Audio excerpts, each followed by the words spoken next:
Welcome to what is our second report out at Chatham Safety at the end of a rapid process improvement workshop week. Our project form defines the boundaries within which we were working with regards to looking at inventory supplies, implants, trays and loan kit, making sure that it's in the right place at the right time for our patients. My name is Helen Gilbert. I am the KPO lead for the Leeds improvement method, and I've also had the privilege and honour of being workshop lead for this rapid process improvement workshop this week.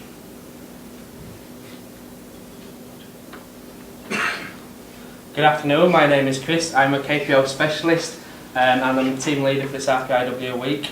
This is our project report, and from here we decided to measure some targets. So we've got staff walking distance on there with a baseline. So staff walking distance is the amount of time staff walk in setting up a theatre ready for a patient.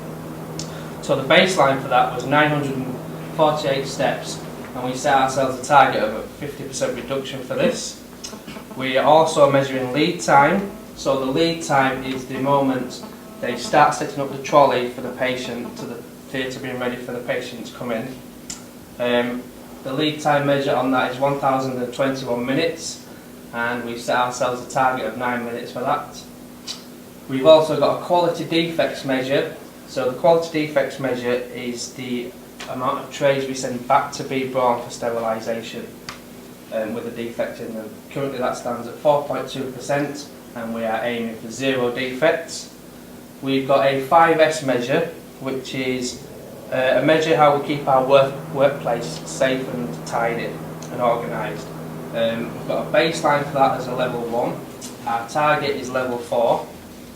And we also have a setup reduction measure. So this is the time that it takes us to prepare the trolley and the theatre ready for the patient.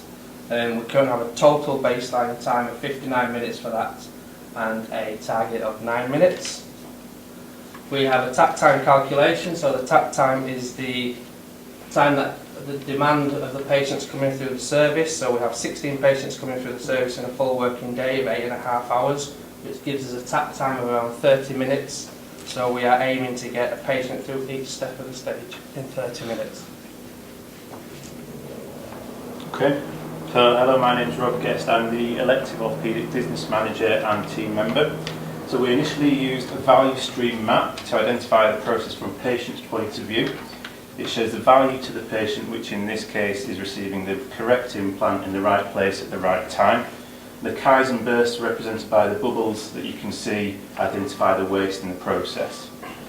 In order to understand in greater depth, we drew a current state process map documenting the process from the staff's perspective, showing the tasks and information and data flows. So we broke this down into 3 processes: the storeroom pre-setup, the theatre team brief, and the theatre setup, which occurs whilst the patient is in the anaesthetic room. And the pink post-it notes identify the defects in the current system.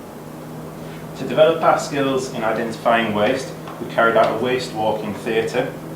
We split with one team looking at the anaesthetic rooms adjoining each theatre and the anaesthetic storeroom, and the other team looking at the theatre storeroom, both identifying different types of waste. And in our day of teaching, we spent time learning about the concept of 5S: sort, simplify, sweep, standardise and self-discipline, and as well as setup reduction. And this gave us the necessary skills to reduce the waste and improve the processes that we've been looking at. Hello, I'm Ian Marr. I'm the Decontamination Contracts Manager. To identify some opportunities, we held an idea generating exercise. We generated over 100 ideas, and they were then grouped into topic areas. My colleagues will talk in detail about those shortly, but we decided on 3 particular areas. The first one was instruments, trays, implants and kits. And there's a photo here with their current state. We'll show you their after state soon. We also then decided to look at inventory, storage, as this was a very common theme to all the suggestions.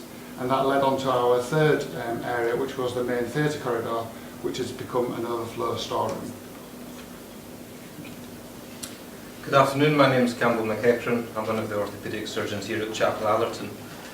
One aspect of looking at our stock, and particularly our storeroom, is the ability to gain information from our patients in order that we can adequately stock what we need for these patients. And therefore it's very important we have a flow of information going from the store to the patients and from the patients coming back to the store. And one way we can do that is looking at patients' x-rays from which we can template their knee or hip replacement, and by doing that we can determine what implant type we'll use and indeed very much narrow down the range of sizes that we may require. Currently this templating process is often done in the morning of the theatre, and that information is then brought into the theatre team brief, often resulting in excessive communication that may not be required at that point. And this is then prior to then gaining the trays and gaining the implants that we may then need for that case that's about to start. So what we did, we had an idea in that this templating procedure could be done the week before. We have the x-rays available at that point, and we can determine what implants we will need and very much narrow down what implant sizes we will be required. And this templating data can go on our theatre list pro forma that was set up from the last RPIW, which will feed into that morning meeting. After doing this, this has enabled us to correctly have the right equipment trays open without opening excessive trays, and therefore we can reduce our tray collection by up to 26% in our storeroom. And having a significant reduced tray, we will still manage to do 90% of all our joint replacements. The remaining 10% of patients, we will have the trays available nearby also, and we will know that that could be a problem by doing the templating the week before. Hello, my name is Karen Chadwick. I'm a specialist perioperative practitioner in theatre and a co-process owner for this RPIW. From the work we've been doing building up to this week, we have found that a large number of trays are being processed for sterilisation that are not used. It is noticeable in theatre that we don't use all the items on all of the trays. We decided to look at the total knee replacement kits in detail with a vision to do the same with the hip kit. So we had the idea to rationalise kit by removing items not used and making size and side specific trays. The lists represent the items we removed. We reduced the 7 trays currently used to 4 trays, as demonstrated in the pictures. This reduced the theatre setup time from 30 minutes to 9 minutes and 45 seconds. This includes the time saved by the new pack that Ord will tell you about. This also results in a 40% reduction in sterilisation costs for every total knee replacement case. Thank you. Hello, my name is Ord Lenkwe. I'm a theatre practitioner and a team member. This is a photo of a knee pack in addition to a common pick list item that a runner has to collect and open for each case. During this workshop week, we came up with an idea to review all surgeon pick lists and highlight common items. We build on current procedure pack by adding in common items for every case. As a result of this, we save this amount of physical waste, which could save us £110 a year of disposal. We also have 73 seconds every time we open this revised pack.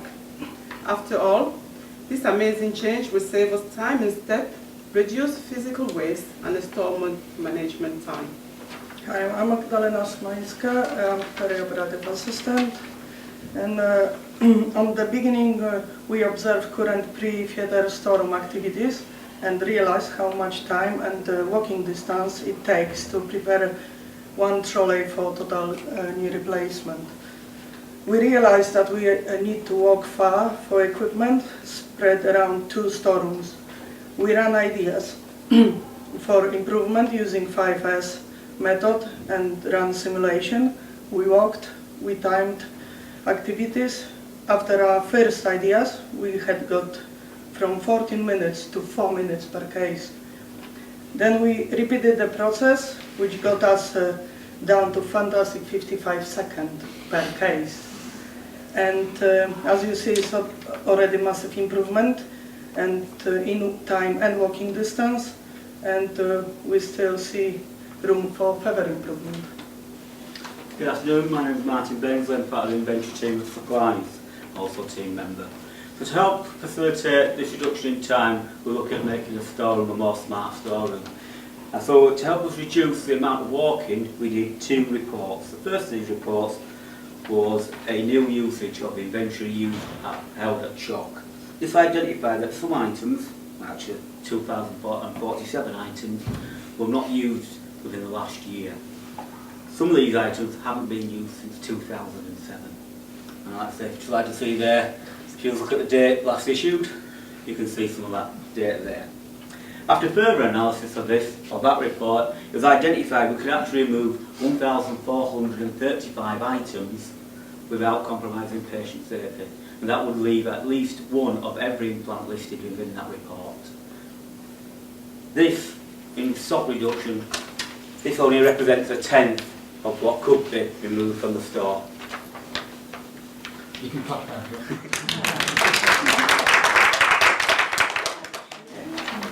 Also part of this, the second part of this report was a usage report. And again, it's about ensuring that the correct item is there in the correct volumes and quantities. Over the last year, this item here is the most used implant at Chalk. So therefore, we currently have 8 of these on the shelf, which represents 2.5 weeks worth of stock. Okay, hi.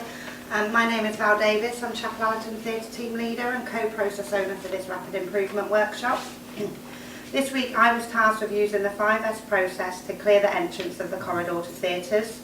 It's currently dubbed as the Lone Kick Corridor. It's a common space, we all use it, but no one takes responsibility for it.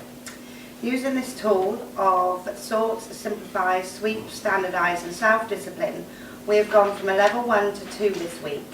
A plan is in place to achieve level 4 within the next 30 days, with the continuous improvement of level 5 implemented by 60 and sustained by 90.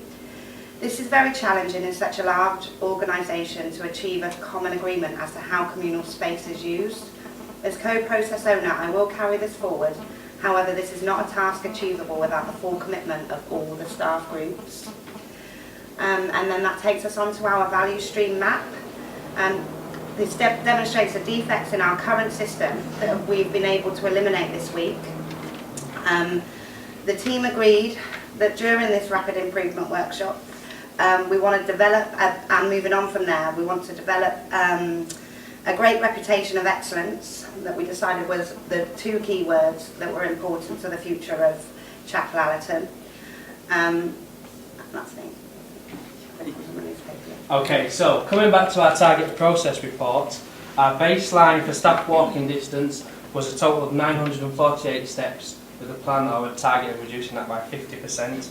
We've actually reduced that down to 237 steps and a 75% reduction. Our lead time was 1,021 minutes with a target of 9 minutes. We've actually managed to reduce this down in simulations to 12 minutes with a plan of acting that out for real in Campbell surgery in a couple of weeks' time. Our quality defect is 4.2%. It still stands at 4.2%. We haven't been able to remeasure that yet, but we predict that some of the actions that we've taken will reduce those defects as well. 5S level was at level 1 with a target of level 4 at the end of the 90 days. We're still just teetering on level 1 with a plan in place to achieve level 2. And our setup reduction, so the total setup times were 59 minutes to set up the whole theatre with a target of 9 minutes or less, and we currently have that down to 10 minutes, just over 10 minutes, with plans in place to improve that as well. Okay, so this is our newspaper, which is full of the objectives to be achieved within the next 30 days. It's currently in paper form, and the ideas are 7 pages full. So we've got an example of costing the items to be removed and actually removing them, getting rid, and I'm sure that Martin would love to tell you what the cost of removing those actually is. Well, we did do one range, what was identified. By removing 76 items, it was going to actually save the trust a liability of nearly £38,000. So another thing would be to cost and design the new procedure pack. And these are just the examples of what's going to happen in 30 days. And then we also have the facility called the parking lot, which houses the ideas generated from this week that are either out of scope for what we were discussing or just not possible in the time frame that we've got, but still legitimate and still important to revisit at a later date. The team had a number of key learnings this week, particularly understanding what value is from the perspective of our patients and how it challenges our thinking in this process. And for this, RPIW is created when the patient is transformed by receiving a new hip or knee joint. We also talk a lot in our organisation about breaking down silos, but what really is breaking down silos? Well, this team have learned this week by coming together for the first time as a multidisciplinary group of people that it's this new collaborative working for the benefit of patients that can really make a difference. We also spoke with our sponsors this week about how in the past we typically challenge very big problems when the real route to success is to take really baby steps and embed each simple improvement in turn to make sure that they're sustained for the future. So for us now, what we've really learnt is that an inch wide, mile deep actually means a millimetre wide and a mile deep. I have a number of people to thank today for supporting us over the course of the week. From the LMBRU, Emma Rice, from our KPO team, Sophie Williams and Helen Collins, our sponsors, Mark Emerton and Leaf Mobbs, Tim Barley, two of our clinicians in theatres, Vaisy Vaisy and Joe Adorinto. The RPIW member who couldn't be here today for report out is one of our ODPs, Tom Mitchell. And a special thank you to all the theatre teams who put up with us in their space this week while we were testing out their ideas. And finally to Cindy Jo Allen, our sensei from Virginia Mason, who's supported us this week.